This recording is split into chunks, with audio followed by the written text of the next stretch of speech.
आज आपको press conference से मैं थोड़ा सा अपडेट करना चाह रहा था कि we had a meeting of the Tipra Motha party and इसमें हमारे TWF, YTF, TISF, TCF सब लोग थे, माइनॉरिटी सेल भी था और हमने डिसीजन लिया है कि 14 तारीख को to press for the demand and for the Tiprasa Accord, we will be giving block-wise memorandum and deputation through the block level to the governor of Tripura for the implementation of the Tiprasa Accord, for early holding of the VC elections with the inclusion of the Riang villages, and also we have asked for the immediate implementation of the 125th amendment in the parliament, which is going to come up in November December.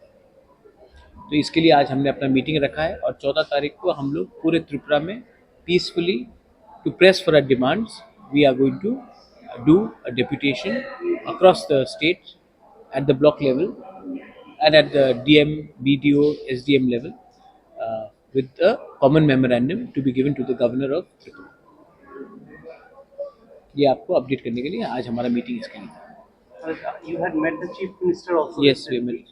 Was the same issue raised over there? See, chief minister can only give his view, but the implementation of 125th amendment ये chief minister नहीं कर सकता, ये parliament कर सकता है. Parliament में आज के दिन बीजेपी भी यही बोल रहा है, कांग्रेस भी यही बोल रहा है, सब पार्टीज एक ही बोल रहे कि 125th अमेंडमेंट इम्प्लीमेंट होना चाहिए. तो अगर सब लोग रेडी है तो हम क्यों बोला जा रहा है कि वेट करो वेट करो वेट करो. हम कब तक वेट करेंगे? उनके लिए शायद थोड़ा देर वेट करना प्रॉब्लम नहीं, लेकिन हमारे लिए तो बहुत इम्पोर्टेंट है. तो इसमें chief minister he can not do anything, ये पार्लियामेंट का डिसीजन है. रिगार्डिंग VC इलेक्शंस हमने और जगदीश देवर्मा भी थे वहाँ में, BK रामफल भी थे जब हमारा मीटिंग हुआ. तो उन्होंने कहा कि as per high court direction ये लोग VC इलेक्शंस होल्ड करेंगे as soon as possible within the direction of the High Court. और रहा तिपरासा कोर्ट का, ये महीने के अंत में फिर से दिल्ली में हमारा मीटिंग है. इसमें भी हम अपना जो हमने पॉइंट्स राइटिंग में दिया है गवर्नमेंट ऑफ इंडिया को, वो पॉइंट्स के लिए हम लोग फिर से नेगोशिएट करेंगे. और मैं आप एक बात को आपके थ्रू सबको क्लियर बनाना चाहता हूँ कि हमारा कोई भी डिमांड किसी के अगेंस्ट नहीं है, अपने कम्युनिटी को उठाने के लिए है. और अगर किसी को लगता है कि अगर ट्राइबल अगर उठ गया तो किसी और का नुकसान है इस स्टेट में, तो वो गलत और जहर फैला रहा है. हमने किसी के अगेंस्ट कुछ नहीं कहा है, हमने अपने डिमांड को इम्प्लीमेंट करने के लिए हमने ये डिमांड्स रखा है गवर्नमेंट ऑफ इंडिया के सामने. ये सेकेंड राउंड मीटिंग है और मैं आशा करता हूँ कि गवर्नमेंट ऑफ इंडिया भी इसको अच्छी तरीके से रिस्पॉन्ड करे, क्योंकि हम लोग बहुत दिन से वेट कर रहे हैं और बहुत लोग का पेशेंस भी कम हो रहा है. तो गवर्नमेंट ऑफ इंडिया को भी समझना चाहिए कि ट्राइबल्स ऑफ त्रिपुरा बहुत साल से उन्होंने इंतज़ार किया है उनके अधिकार को, उनके अधिकार के लिए, and we have to ensure that this is delivered as soon as possible. Sir, Riang issue, those who are not yet going to vote in Riang issue you have raised. And after your meeting with the State Election Commission, he said that Tribal Welfare Department is to initiate the. So that is Bikash Debarma and that is the state government. So you have to ask this question to the Honorable Minister for Tribal Affairs.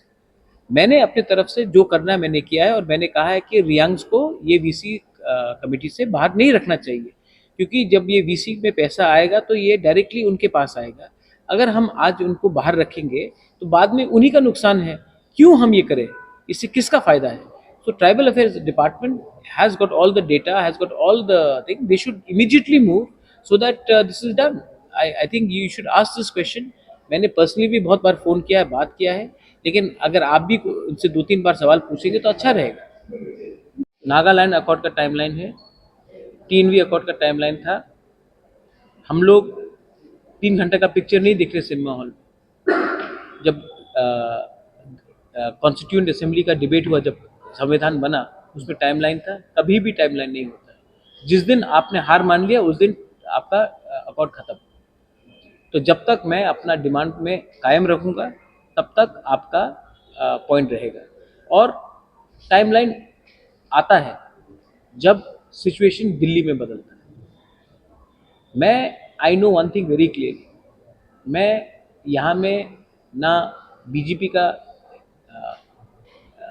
पक्ष में गाना गाने के लिए आया हूँ, ना कांग्रेस के पक्ष में गाना गाने के लिए आया हूँ, ना सीपीएम के लिए। मैं यहाँ में आया हूँ तो अपने लोगों को कुछ देने के लिए।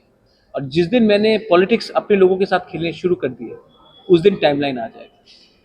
मैं निगोशिएट करूँगा दिल्ली से, जो भी दिल्ली में है, अपने लोगों का अधिकार के लिए। आर्टिकल 2-3 हो, लैंड पावर्स हो, डायरेक्ट फंडिंग हो, 125th अमेंडमेंट हो,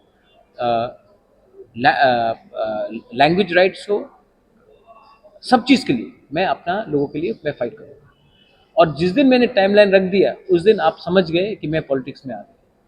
इसमें ये गेम लंबा है, और मैं आपके मीडिया के थ्रू भी बताना चाहता हूँ, ये गेम बहुत लंबा है।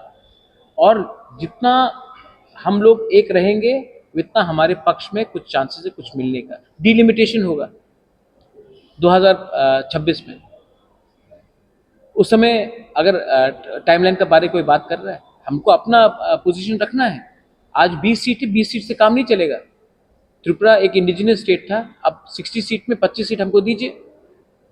मणिपुरी के लिए भी मैंने 1 सीट डिमांड किया है इन दिल्ली, तो 26 सीट रिजर्व कीजिए आप।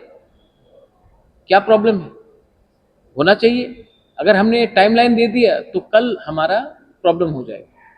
तो मैं तो निगोशिएट करूंगा जिस दिन हमारा 90% डिमांड्स दिल्ली मानेगा, तब हम 10% को छोड़ने के लिए तैयार हैं। लेकिन जब तक हमारा 90% डिमांड या 80% डिमांड नहीं मिलेगा, मैं अपना बाकी के डिमांड क्यों छोड़ूं? तो जो लोग मुझसे सवाल भी पूछ रहे हैं कि कहाँ गया ग्रेटर त्रिपुरा लैंड, कहाँ गया? अरे मैं तो आज भी अपने लाइन में वही में हूँ, राइटिंग में दिया है। लेकिन ये लोग तो प्रेस कॉन्फ्रेंस में करते हैं, इनको मोदी के संग अपॉइंटमेंट नहीं मिलेगा, अमित शाह के संग अपॉइंटमेंट नहीं मिलेगा, राहुल गांधी के संग अपॉइंटमेंट नहीं मिलेगा। और जब अपॉइंटमेंट मिलेगा तो वो क्या है, इलेक्शन के पहले अलायंस करने के लिए अपॉइंटमेंट मिलता है। तो मेरा फाइट पॉलिटिकल नहीं, कॉन्स्टिट्यूशनल है, पार्टी का नहीं, जाति का है।